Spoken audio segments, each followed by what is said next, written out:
All right, we will go ahead and get started. I'm really excited about our webinar that we have today and our special guest, Nancy Steenson. We had Nancy on about 3 years ago, and she did just an absolutely fantastic job on a topic that I think is a bit of a mystery to parents as they're trying to get their kids into school or the school of their choice, I think is a better way to put it. And Nancy's going to share a lot of great information. And I do just want to say we really appreciate John Hancock sponsoring Nancy today. They're a great partner to us here at Cornerstone. But before we get started, I do want to give you just a brief introduction in terms of who Cornerstone is. And the reason for that is there's a very good chance that you may not know exactly who Cornerstone in fact is and why you were invited to this webinar. To give you a bit of an overview, we're based in St. Louis, Missouri. We're a registered investment advisor. We've been around since 2005. This is actually our 20th anniversary year. That will happen in November of this year. We have actually 133 financial advisors scattered across 15 states, a little over $9 billion in total client assets at the firm, and over 54,000 individual clients that are with our firm. And as I said, you may not really know who Cornerstone is, and the reason for that is your financial advisor is branding as something else. And you'll see a lot of the great names on the screen here. I'm sure you might know many of them. You'll see LifeMap Wealth Management. You'll see Steamboat Financial, Triada Advisors, Planify Group. All across the country, we have advisors who are affiliated with Cornerstone, but at the same time, choose to brand as something else, and that's something that we really fully support as they really build out their independent financial practice. Now, all of our advisors are registered with LPL. LPL Financial is the largest independent broker-dealer in the country, with actually now over $2 trillion in total client assets, over 28,000 independent financial advisors. And probably the most important number that you see on the screen there is zero. There are zero proprietary products that the firm has for their advisors to sell. So the advisors can always do just really what's in the absolute best interest of their clients, which is one of the reasons why they chose to be independent financial advisors. Now, why do advisors choose to affiliate with Cornerstone? And a lot of it really comes down to the three words that you see on the screen, which is support, structure, and scale. This webinar is a great example of that. Cornerstone does all of the planning. We go out, we find great speakers like Nancy, bring them in. We get their presentation, if need be, compliant approved. All the financial advisor has to do is send that invitation out to their clients. And ultimately what that leads to is more time for them to spend with you, their client, really trying to solve their overall financial needs. So that's, again, how this all fits together for you. A little bit of housekeeping before we get started. If you do have questions for Nancy, unfortunately, we cannot use the chat feature in Zoom for compliance purposes. So if you do have a question that you'd like Nancy to answer, you email that. The email will come to me. And the email address that you use is cornerstonewm@lpl.com. No spaces, no dashes in Cornerstone WM, but once again, that's cornerstonewm@lpl.com. And those will come to me, and after Nancy finishes up her presentation, we will immediately get into those questions.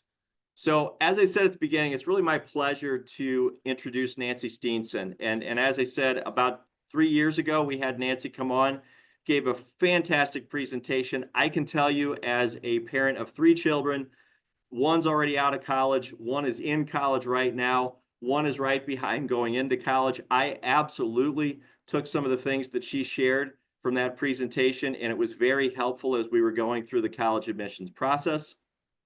Nancy is a college admissions coach. She is the owner of Steenson College Coaching. And I'll let her maybe at the end, if you'd like to contact her, give a little commercial about herself and how you can contact her if you're going through this process with your child or grandchild along the way. But Nancy, really appreciate you being here. Let me turn the reins of the webinar over to you and let you just share some great knowledge for our participants today. Thank you so much for having me today. I'm thrilled to be here. Yeah, I'm going to talk a lot about the college admissions landscape that we're in right now in 2025. I'm going to begin by telling you just a little bit about myself. I'm going to end with a little bit of that as well.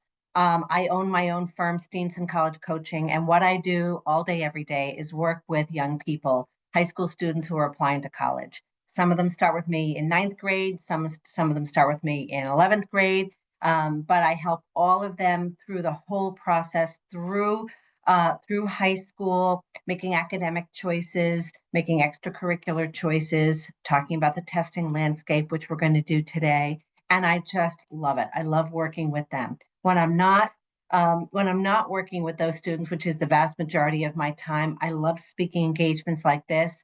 And I'm also an instructor in the professional program in college admissions consulting at the University of California, Berkeley Extension, which I love. I mentor other college counselors. I visit dozens of colleges a year just to get the feel and the fit of different places. So I love what I do, and I'm thrilled to be here to share some of my knowledge and expertise with you. So let's jump in. When we're talking about the college admissions landscape, it's important to remember that colleges care most about three things: revenue, rankings, and ratings. And those three things affect all admissions decisions. So what does that mean? So revenue, their tuition that's coming in. Rankings, a lot of us don't put an enormous amount of stock into external rankings like US News and World Report, New York Times, Forbes, and so on. But a lot of people do put stock in them, and where and how colleges are ranked affect a lot of their business decisions. And then ratings, bond ratings. There are things that involved in admissions that would surprise you, that actually affect their bond rating. So they need to be concerned about that. In short, I would say that colleges are educational institutions, but they're businesses first and foremost, and we don't want to forget about that. Not to suggest they're not altruistic, but they are businesses first and foremost, and the decisions they make will reflect that. So, talking about a variety of topics today that have changed, certainly in the last few years since the pandemic, but really in the past generation. So, some of this information is surprising to parents because it's different than it was a generation ago. The most common thing people want to talk about is standardized testing because it's been in the news ever since the pandemic hit. Standardized testing has really upended itself. It used to be to apply to college, you had to take an SAT or an ACT and submit that score with your with your application and your transcript to all the colleges you applied to. And if you didn't have a score that was in range for that college, you were out of luck. And it was unlikely you'd be admitted. There were a few outliers, a small handful of colleges that had done away with standardized testing a few years ago, a decade or two ago, but they were really outliers. And then the pandemic hit, and everyone threw testing out the window because students were not able to access the testing. So if you can't take a test, you certainly can't submit a test. So for that graduating class of 2021, all colleges went what we call test optional, meaning if you have a score and you'd like to submit it, we'd be happy to look at it, but by no means are you required to do that. Since then, it's gotten even more complicated because a lot of schools have stayed test optional. But among those test optional schools, some sort of kind of want to see an SAT or an ACT. They tell you they're test optional, but if you really read their fine print, it's not that fine on their website. They'll tell you that they value testing. And we know from the data that they're taking more students who submit scores than those who don't. But in a rather disingenuous fashion, they call themselves test optional.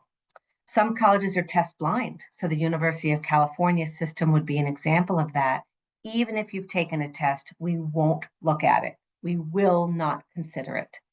Some are test flexible, and that means if you don't submit a score, there's something else we need from you. It could be an additional letter of recommendation. It could be an extra essay, or it might mean if you're not giving us an SAT or ACT, we require AP or IB test results. So, a lot going on here. And that last category, the last category would be colleges who've gone back to requiring tests. And we have a good size handful of those. In the past couple of years, the first ones came out, Georgetown, MIT. Since then, every year we're getting a few more, and that list is growing. They've looked at their data and they've decided that students who have shown a certain score in their reading and their math exams are faring better in their institutions. So let's kind of break this up a little bit. There was a book that came out actually right before the pandemic, literally months before, called Who Gets In and Why. And it's written by Jeff Selingo, who's written about higher ed his whole career. Really fun book, as a fly on the wall in a couple of selective colleges as they're making their decisions and their whole process in deciding who's accepted and who's not over the course of a year. But in that book, there's something I really thought was useful to share, and that is the author's idea of putting colleges and universities into two economic categories. Now, to be clear, there's no list anywhere that's going to show you this. This is conceptual. So stick with me. We've got buyers and we've got sellers, and that economic concept is used in many different arenas. But when looking at colleges, buyers are those who are looking for applicants. Sellers have too many. They're in the seller's seat. So our buyers are colleges that have a higher acceptance rate, maybe over 50%. They're looking for reasons to admit. They need to make their enrollment goals. They may be tuition dependent, meaning they might not have a large endowment. So they need a certain number of students and the revenue that comes with those students to be able to pay their bills. Many buyers really don't care about tests and may never go back to requiring them because they want to see what's great about the candidate so they can admit them. And as long as they feel that candidate will be successful at their institution, they're likely to admit them. They don't really need the inability to score well over the course of 2 hours on a Saturday morning to keep them from admitting these kids. Now, sellers are in the selling seat. They're looking for reasons to deny. They need to make tough cuts because they get oodles and oodles of applications of high achieving students, and they can only take so many. Now, many sellers have gone back to requiring a test score, or they have an official test optional policy, but they might prefer to see a score, or maybe they have an official test optional policy which allows them to admit who they wish without being beholden to the scores feeding into rankings. So what I'm saying there is these sellers can say, this kid is going to be my football quarterback. This one achieved some amount of fame because he developed 3 apps that have sold around the world. Highly accomplished young people. This one plays the harp, and we need one of those for our orchestra. Highly accomplished young people who might not score very well on standardized tests, and very prestigious colleges love kids like that. If they required a score and the student did not score well at all, that data, including those scores, get fed into the big melting pot of college admissions data, and that affects their rankings. So the super selective colleges like to show that the average scores of students applying to their schools are very high because that makes them look really good and it makes them move up the rankings. Having a test optional policy allows them to do whatever they want and admit whomever they want without worrying about that. So sort of interesting putting these colleges into a couple of different categories. Again, you're not going to find a list anywhere. I often get the question, well, where do I get that list? Who's a buyer and who's a seller? Keep in mind that our sellers are the bumper sticker schools, the schools that everyone's proud to brag about. And, they're very prestigious and are at the top of the food chain, top of all those rankings. However, buyers make up the vast majority of colleges in this country. There are about 2,800 colleges and universities in the United States, and less than 100 are sellers. And the other 2,700 and some odd are buyers. And there, many of them, in my estimation, are not likely to go back to requiring scores.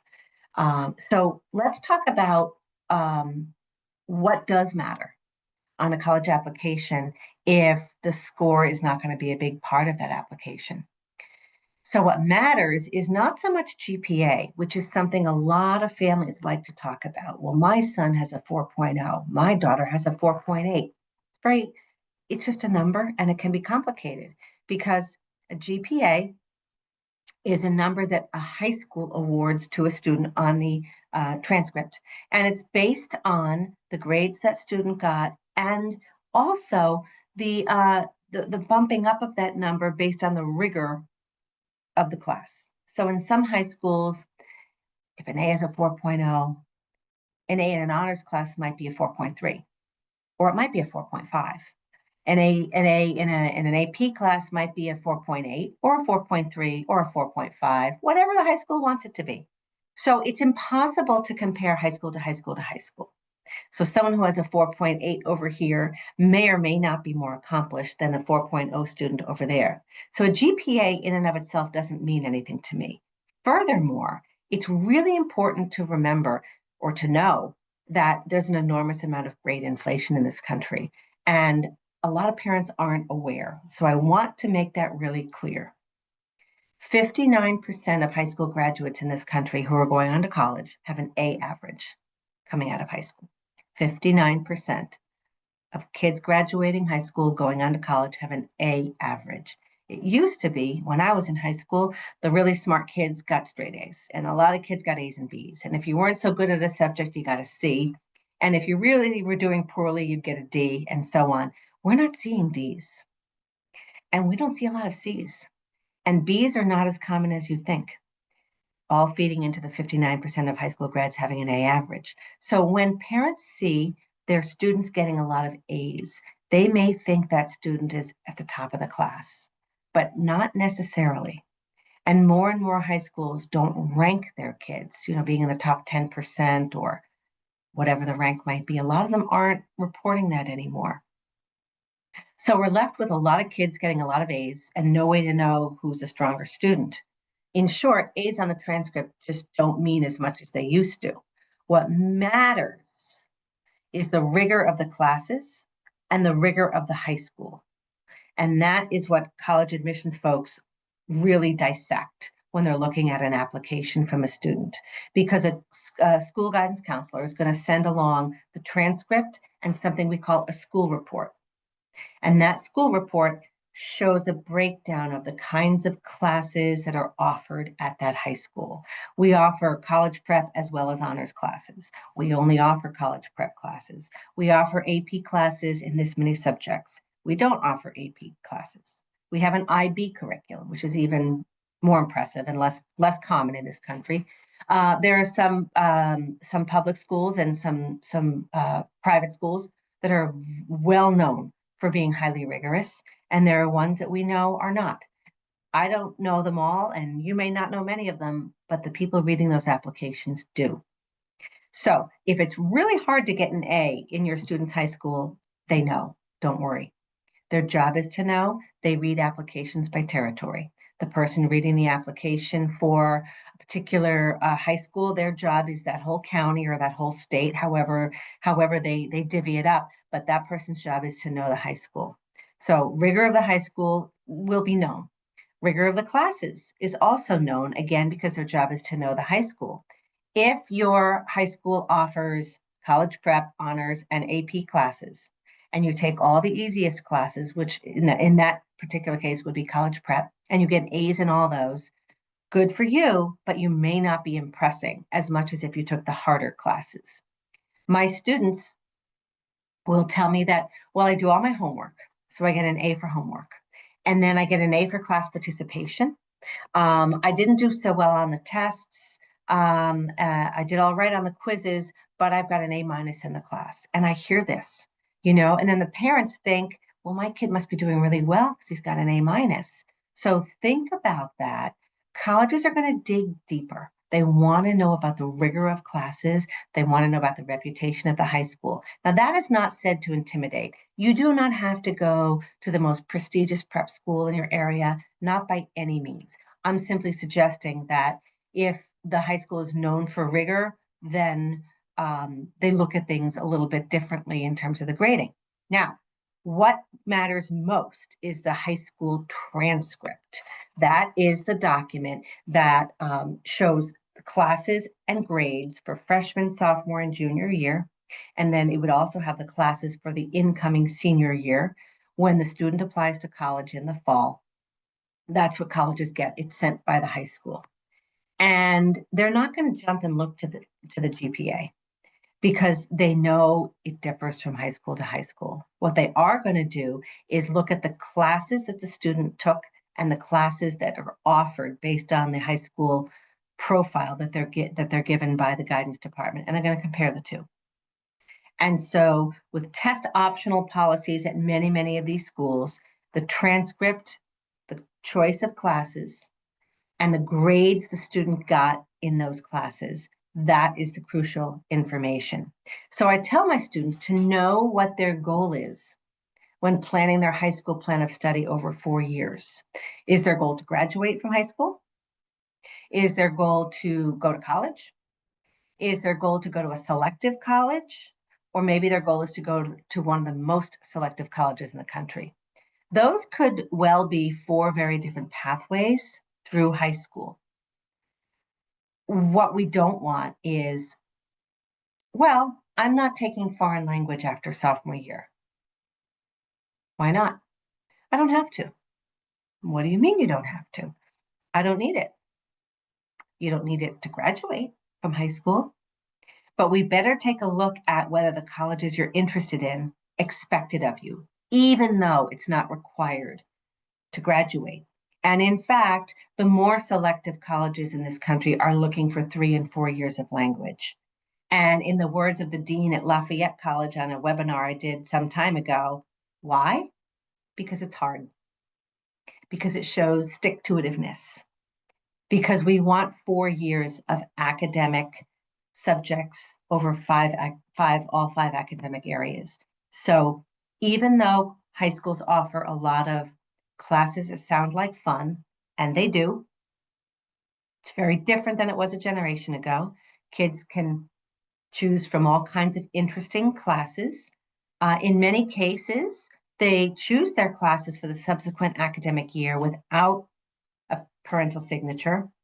It's input into the system without being looked at by uh, a guidance counselor. Surprisingly, every school is different, but I do see this.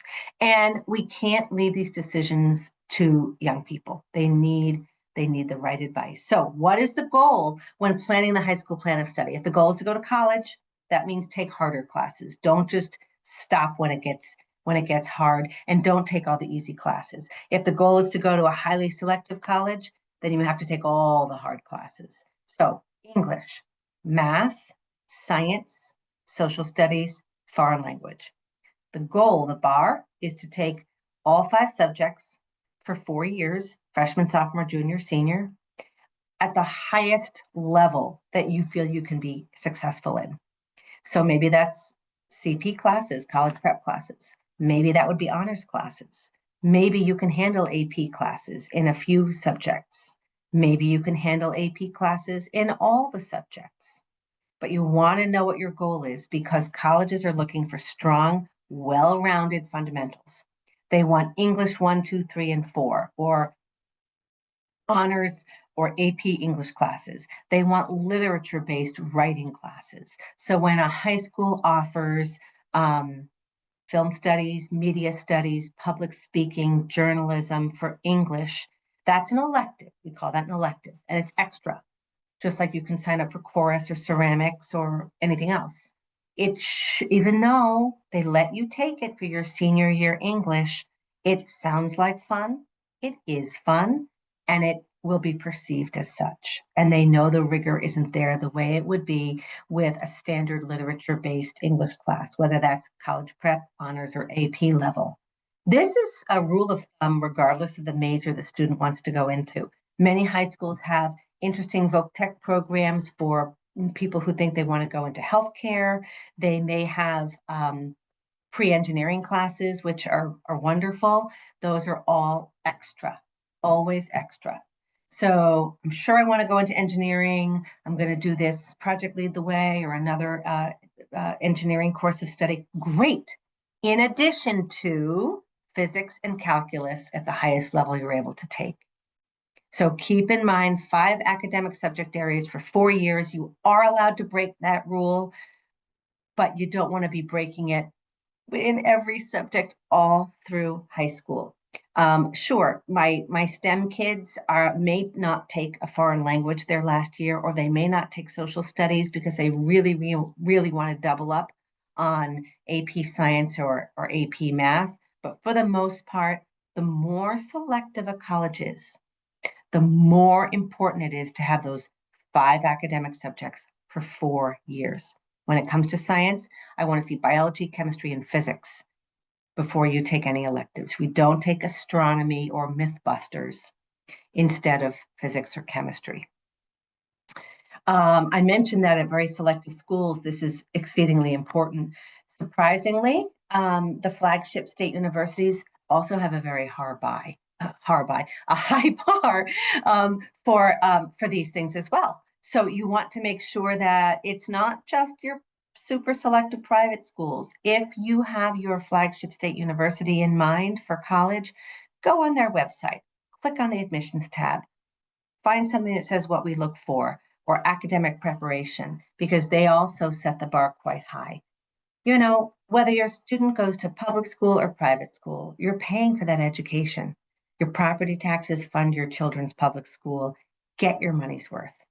Don't let them just take all the easy classes. With the grade inflation being increasingly common, the rigor of that transcript, I promise you, matters more and more, and it's something that they're going to look at. So changing gears, I want to talk a little bit about when a student applies to college, there are different pathways and how they matter.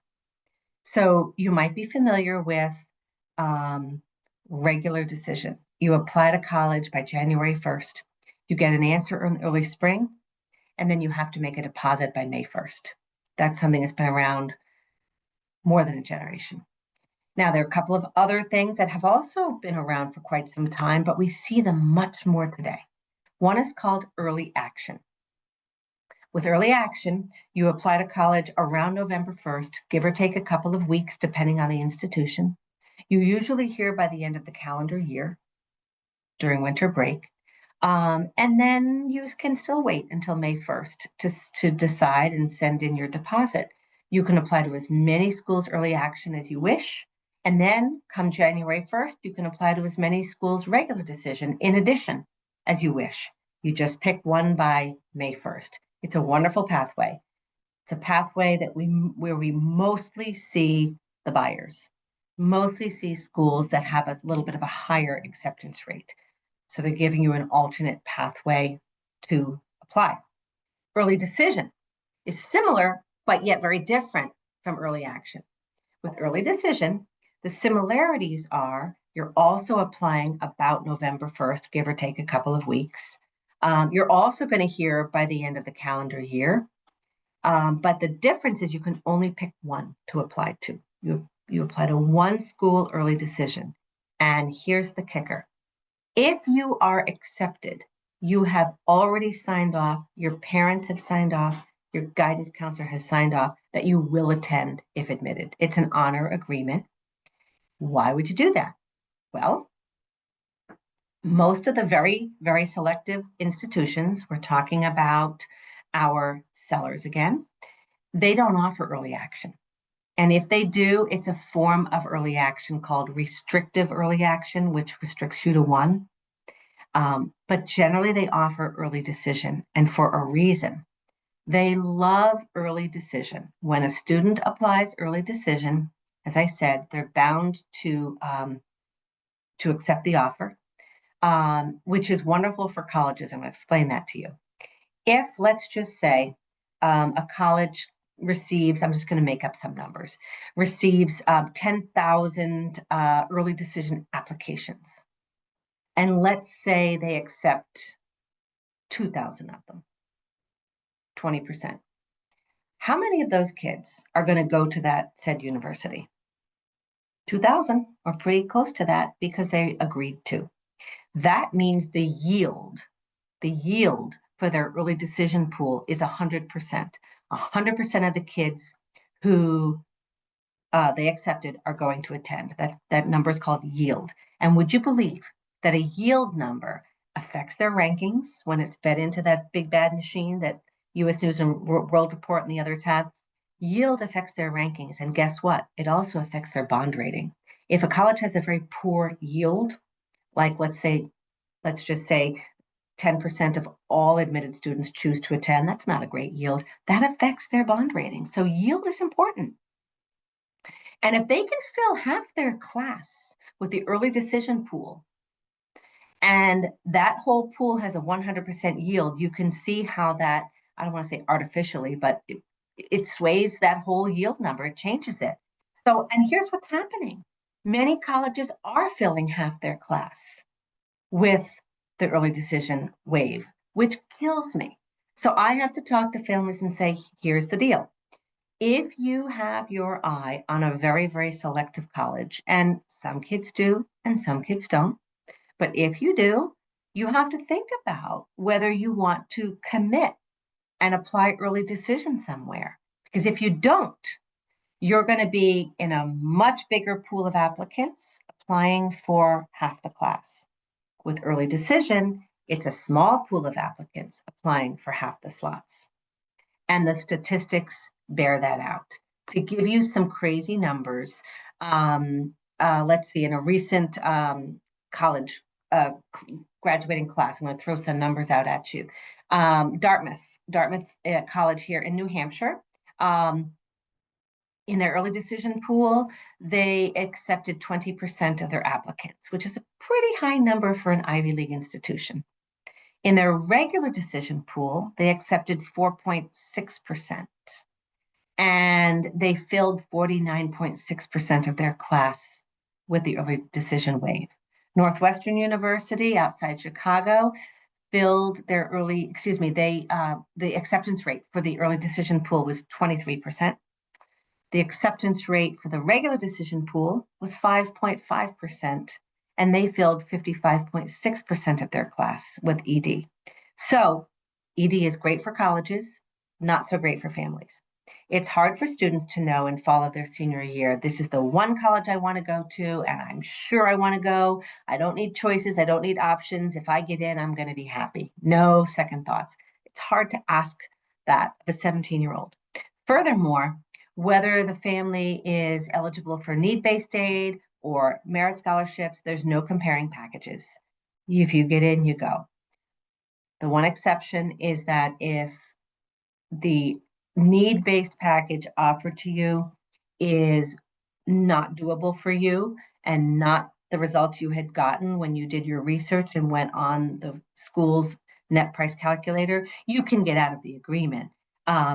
The guidance counselor won't be too happy with you, but you can, and you don't have that option on the table anymore. You can't come back to it again in a couple months. It's gone. So early decision is hard for families, but as I say, colleges love it, and they love it so much. There's another wave called ED2, or early decision 2. And that's a wave that comes in January. So some students will apply early decision to a school in the fall. They find out before Christmas break that they didn't get in. And then they can say, okay, now I'm going to apply early decision 2 to a second ED option and keep my fingers crossed that by mid-February I'll have gotten in. And again, the numbers are in their favor. If you're going to buy a lottery ticket, you're just better off with early decision, because as you could see, based on the numbers I quoted, you just have a much, much better shot of getting in. So, but it does put families in a tough spot with the financial piece, which is really what I want to talk about next. Remember that colleges are businesses first and foremost.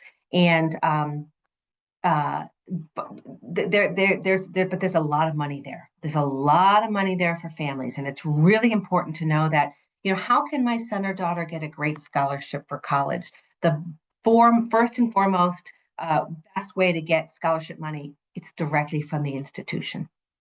80% of all free money for college comes directly from the college and universities, not from outside scholarships, not from all those websites that you can apply to this scholarship and that scholarship and the other one. They're fine, they're extra, but most of it comes from the institution. Local scholarships, the Garden Club, the Rotary Club, fantastic, but they tend to be very small. They're non-renewable. It's a drop in the bucket for what you're going to have to pay over 4 years. Those national scholarships on the websites, their applications are labor intensive. They require essays. Odds aren't great statistically, but with the proper strategy, you can get a great package directly from a college or university. So the first thing you want to know is to define your need. Do you qualify for need-based financial aid or not? Because there are two buckets of money that colleges use to award to students. One is based on need, based on financial aid. You'd fill out a couple of forms, the FAFSA, the CSS profile, which is used by a couple hundred institutions in this country. FAFSA is used by all of them, and it will tell you what you can afford. You may or may not agree with what they tell you, but it will tell you what you can afford. And so if hypothetically it tells you your student aid index, that's a number that you can afford, is $40,000 hypothetically. And if the school costs $90,000, then you are eligible for up to $50,000 in grants you never have to pay back. The college may or may not award you as much as you're eligible for, but you may well get all of it. Some colleges that are less well endowed may gap you and give you 20 or 30 and ask you to take loans out for the rest. But either which way, that is financial aid. It's based on need. The other bucket of money is called merit scholarships. That has nothing to do with need. You don't even have to fill out a FAFSA or CSS profile in the vast majority of cases to be awarded these scholarships. So remember, we talked about buyers and sellers. So our buyers are looking for applicants, they're looking for reasons to admit, and they want to lure students in. Many of our buyers give merit scholarships, and some of them can be quite generous. Remember the numbers I talked about. Out of about 2,800 four-year institutions in this country, less than 100 of them are sellers.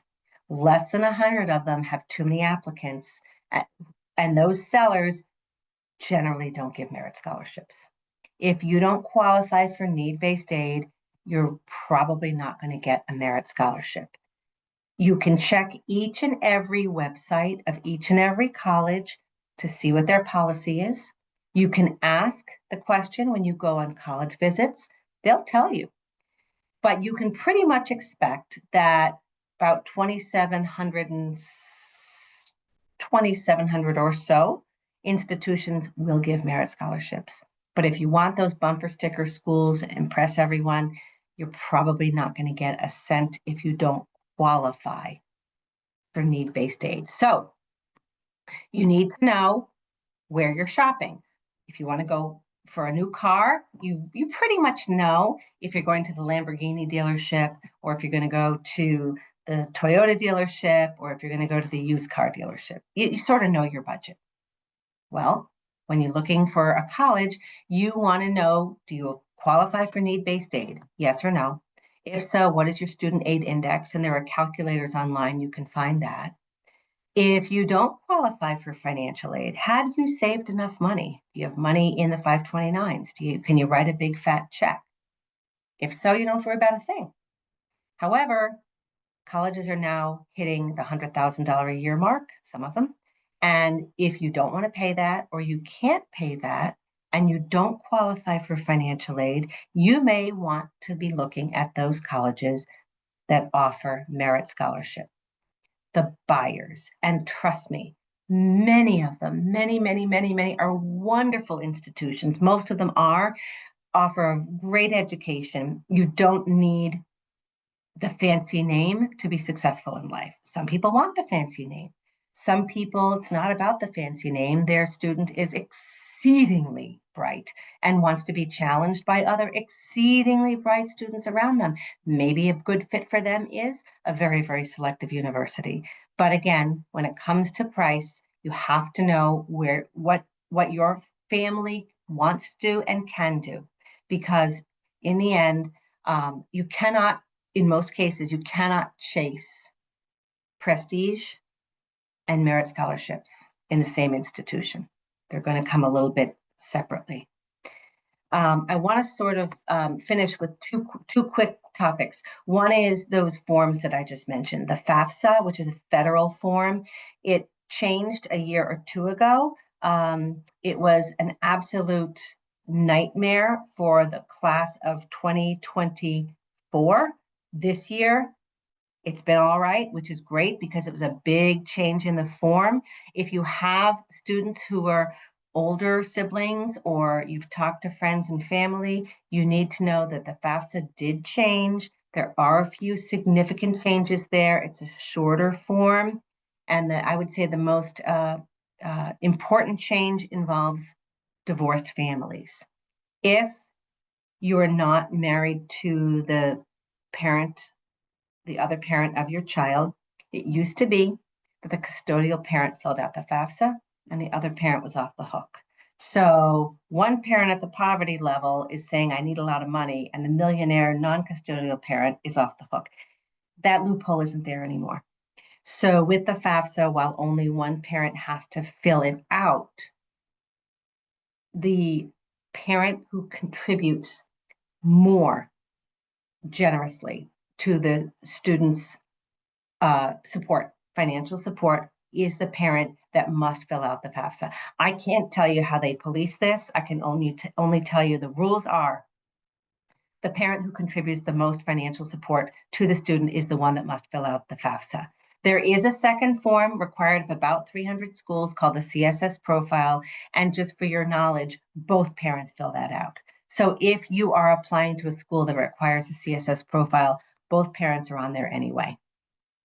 I want to close with one final thought, and that is when you look at colleges with your students, and it's important to do that, I always suggest making sure you get out and really see colleges in person, do some visits. Students sometimes have in their head, I really want to be in a big city. I really want yay rah, a lot of spirit. I really want this. I really want that. When they get to those campuses, sometimes it's different than they expected. And they find, well, maybe I want this instead of that. So in-person visits are priceless and really, really help students figure out what they really want. But interestingly enough, it's important to the college as well. It's what we call demonstrated interest. They are measuring the vast majority of colleges, with the exception of a small handful of sellers. They are measuring whether you're visiting, whether you're meeting a college rep at a fair, whether you're engaging on their website, whether you are perhaps doing a virtual visit, which they offer those as well. They're measuring all that because they don't want to admit students who have never shown interest in their institution. Why? Because they know you're not going to come. If you've never engaged with them, you're probably not really interested. And if you're not interested, you're probably not going to accept an offer of admission. And if you're not going to accept an offer an admission, it's going to negatively impact their yield number, which we discussed earlier. They don't want to admit students who aren't going to yield. So show them you're interested. Sign up for a virtual information session, get in the car and visit, go to the college fair and meet the reps. They will count all that. They will put that in the student's file. It will pay back dividends when they hopefully are accepted down the road. So those are my tips. In closing, I just want to say I love what I do. If this is not a plug, but my website is Steenson College Coaching. My email is nancy@steensoncollegecoach.com. If anyone has questions that we can't get to in the time remaining, if anyone has anything else they'd like to ask, please feel free to reach out. Nancy, thank you so much. So many great tips in there. And we already do have a few questions that have Great. come in. Just before we do, I kind of forgot to mention this. The reason we picked this day, we were trying to get as close to 529 day as we could. But I think you're already booked tomorrow. You're a very popular speaker on 529 day. So we went with 528 either way. But just trying to tie this in with the financial part of it. Yeah. So Nancy, just first off, before we get started, if you do want to ask a question, it's cornerstonewm@lpl.com. Again, no spaces, no dashes, no dots in the Cornerstone WM part, but cornerstonewm@lpl.com. Those will come to me. I will ask on your behalf. So, Nancy, the first one we have is how has the student loan landscape changed? And do you have any advice for graduates for consolidating a few of their loans? I am not a loan expert. What I can tell you what is that it has changed enormously in a generation in the sense that I have parents who will say, I want my child to have skin in the game. I worked my way through college. I took out loans. I paid them all back, chose responsibility, all true. But the cost of college compared to a first, second, third, fourth year's potential income of a student, that ratio is way off compared to what it was a generation ago. So I always ask my families to consider now. I'm talking about colleges and you are in charge of financial stuff, Bill. I'm not a numbers girl, but here's what I do know. I call it my 1.1 factor because I'm not very good at math. I'm good at a lot of things, but not math. So if, let's say, you can pay most of it, but you're going to be taking $20,000 a year in loans every year for 4 years for your student to go to college. And it seems reasonable. That is going to be $80,000. And based on today's rates, you can expect to pay back about, this is where the 1.1 comes in, $880 a month, every month for 10 years.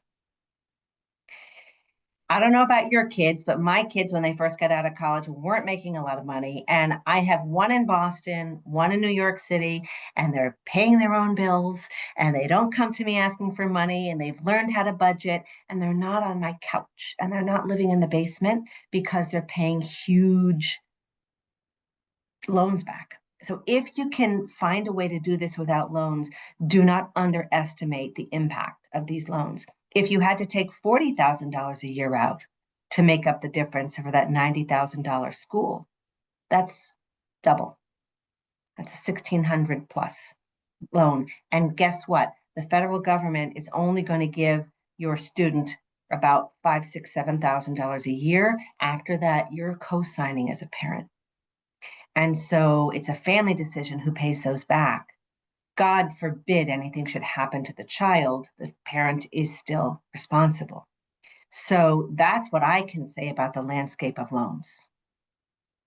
That's a very good point. And that's something that I don't think a lot of folks think about is, they think, well, I'll just, take out, loans for this. But, to your point, the federal loans are a relatively small amount, Yeah. and everything else then becomes a personal loan above that. And, it can be a family decision at that point. So, yeah, very, very good point.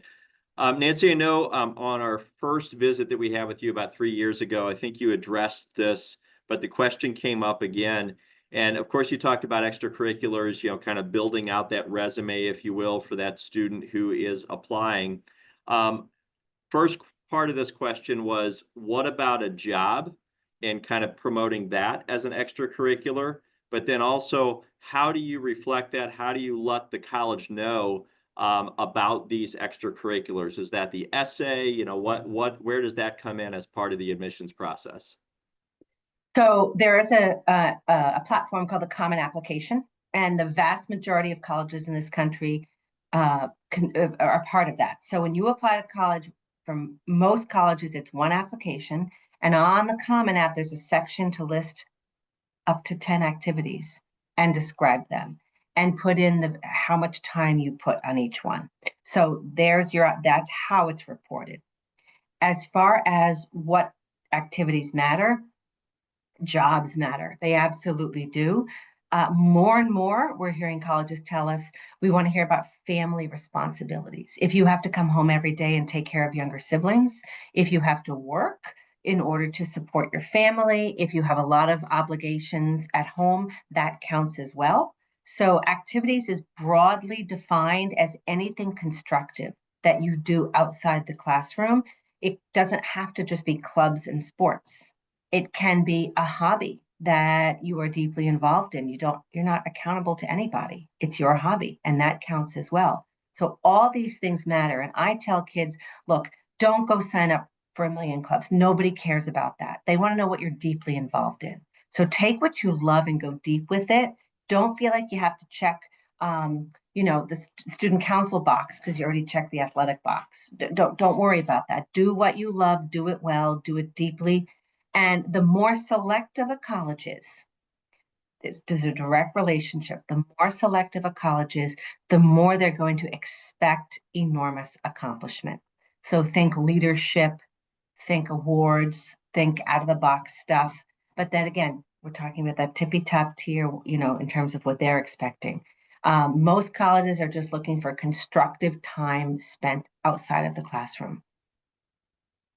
So earlier in your talk, you were talking about the rigor of the high school education, and the schools are going to know that. They're going to have some idea of the school you're coming from, and again, how does it measure up? This question was really kind of all things being equal. Is it better for the student to get a B in an AP or honors class, or an A in a general education class? That question is best left to each student, but generally, if you're going to get, first of all, it's a theoretical question because you can't say, I know I'm going to get a B. We don't know that to be true. I would say it's important to stretch academically if you think that you can succeed, and I would call succeeding maybe a B plus, A minus. If you're quite confident that that is a real stretch for you, maybe that AP class is not right for you. I would rather see one or two AP classes with a B than five, right? So stretch a little bit. So you have to sort of use your judgment. I would say that the vast majority of colleges and universities are going to be happy that you stretched and took the harder class. That said, the very small percentage of colleges at the tippy top expect all the hardest classes and A's in those classes, but most students are not applying to those colleges. You brought me to my last question that I had, and throughout your presentation, you were talking about the buyers and the sellers, and those more selective schools versus maybe those that are not as selective. The question was really about, I guess, overall educational value, and I'm not asking you to really name any schools, for this, but if you could kind of categorize, let's call it bang for your buck or value for your education, take out those name brand bumper sticker schools. Is there kind of a segment or type of school that, again, is a great education for the dollars that parents or the student is spending? Bill, there are so many fabulous colleges. I am not big on promoting the most prestigious colleges out there. You're going to pay an enormous amount of money. The landscape of those colleges have changed a lot. People think they're going to go to network. That's great. You can go anywhere in network, but these super prestigious universities are no longer just accepting wealthy kids of wealthy parents who belong to all the right clubs. They're getting a diverse group of kids, many from their first generation college goers. The landscape is equaling out everywhere. And so you can go to a very prestigious college for any number of reasons, and that's a personal choice. And many of them are excellent academic institutions. But there are a couple of books, to keep in mind, and because today it's about what you do when you get there. So one is called "Where You Go Is Not Who You'll Be" by Laura. I can't remember the. I can't remember the author. I'm sorry, off the top of my head. It's right behind me. "Where You Go Is Not Who You'll Be." Fantastic book. Another one is coming out in a few months called Dream School. I can't wait to read it. The author is Jeff Salingo, who wrote the other book I referenced earlier. He actually presented at a conference I was at recently. I've already pre-ordered the book, and he's going to demystify this concept that I have to go to my dream school to be successful in life. What we're seeing now is you no longer graduate from college and get the New York Times and open up the Sunday paper and see who's hiring, right? And type resumes on your Smith Corona. It's a very different world. Kids are getting to college and they go to career services their freshman year. They learn how to get a LinkedIn profile. They network with alumni of that institution. They get a resume together. They might have an internship or a research position within a year, or that summer after freshman and sophomore year. The kids who move and shake are getting the jobs, and it is not the prestige of their institution that's doing it for them. So, in no way should people feel intimidated that if they don't go to $100,000 school, their student won't be successful. The world has changed. There are so many wonderful academic institutions. Do not let the acceptance rate, or whether we might call it a buyer or a seller, affect your notion of the quality of the education.